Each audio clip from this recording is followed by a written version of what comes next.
Good morning. Happy Friday, everybody. This is Darius Dale presenting our macro minute for Friday, October 29th, 2021. Starting with markets, we had stocks down, commodities mixed, crypto mixed, dollar up a little bit, global bond yields up a little bit. Big movers, you got emerging markets and Europe down hard on the dollar move, down 1 to 1.5% respectively.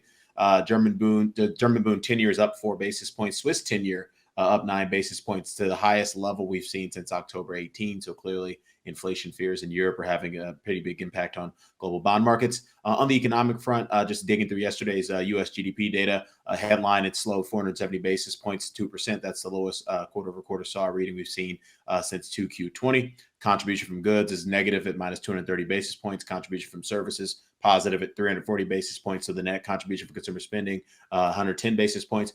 Contribution from business invested actually down, ticked down, minus 10 basis points. Net contribution from net exports was down as well, minus 110 basis points. You got a little bit of a bump from government, plus 10 basis points. That was the contribution there. But really, the big story in terms of what sticks the GDP print from being negative this quarter was actually the build in inventories. Contributed 210 basis points to a 2% headline number, so accounting for more than all the growth in the quarter. And so I think the markets reacted positively to that, to the extent that more inventories means less greater lower prices in the future. It portends lower prices in the future, but it also may be evidence of demand destruction as well. Turning our attention to Europe, a lot of data out of Europe as well in terms of the headlines. Europe GDP for Q2, it actually accelerated 10 basis points to 2.2% in Q3. Clearly, Europe has more momentum in the U.S., which is obviously slowing. Headline CPI in Europe up 70 basis points to an all-time high, 4.1% in October. Core CPI accelerated 20 basis points to 2.1% in October. That's the highest reading we've seen since December 2002. And then lastly, forward-looking leading survey data out of Korea. Their manufacturing business sentiment index ticked down 5 points to an 8-month low of 88 in November. That rhymes with the Apple and Amazon guidance on supply chain issues potentially being an issue for deliveries in Q4 with respect to the holiday season.